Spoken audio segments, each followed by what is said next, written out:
BJP കേന്ദ്രങ്ങളിൽ vote കൂടിയെന്ന് Palakkad NDA സ്ഥാനാർത്ഥി C Krishnakumar. Sandeep Warrier party വിട്ടുപോയത് ഗുണം ചെയ്തു.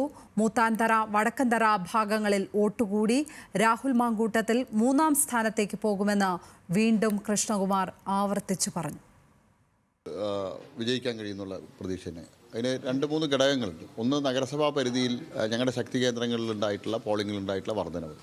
2, UDFിൻ്റെ നഗരപരിധിയിലും അതുപോലെ തന്നെ പ്രായരി പഞ്ചായത്തിൽ UDFിന് ലീഡ് ലഭിക്കേണ്ട കേന്ദ്രങ്ങളിലുണ്ടായിട്ടുള്ള പോളിംഗ് ശതമാനത്തിൽ വന്ന കുറവ്. നേരത്തെ സന്ദീപ് ചെയ്ത കാര്യങ്ങളെ സംബന്ധിച്ച് സോഷ്യൽ മീഡിയയിൽ എല്ലാം പ്രചരിച്ചതെല്ലാം കോൺഗ്രസിനെ പിന്തുണച്ചിരുന്ന ന്യൂനപക്ഷ വിഭാഗങ്ങളുടെ ഇടയിൽ അതൃപ്തി ഉണ്ടാക്കിയിട്ടുണ്ട്. അവരുടെ ഇടയിൽ ഒരു കൺഫ്യൂഷൻ ഉണ്ടാക്കിയിട്ടുണ്ട്. അതാണ് ഞാൻ പറഞ്ഞത്. UDFിന് പരമ്പരാഗതമായി കിട്ടിക്കൊണ്ടിരുന്ന ന്യൂനപക്ഷ വോട്ടിൽ കുറേ വോട്ടുകൾ തവണ ചോർന്നിട്ടുണ്ട്.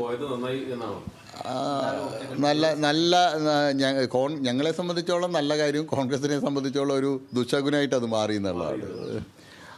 UDFിൻ്റെ വോട്ട് ബാങ്കിൽ ചോർച്ചയുണ്ടായിട്ടുണ്ട്. കോൺഗ്രസിൻ്റെയും ലീഗിൻ്റെയും കേന്ദ്രങ്ങളിൽ നിന്ന് ഇത്തവണ വോട്ട് ചോർച്ചയുണ്ടായിട്ടുണ്ട്. ആ ചോർച്ച തീർച്ചയായിട്ടും UDFിന് വലിയ തിരിച്ചടിയാണ് നൽകാൻ പോകുന്നത്. 3-ാം സ്ഥാനത്തേക്ക് UDF പിന്തള്ളപ്പെടുന്നു ഞാൻ പറയാൻ കാരണം അതാണ്.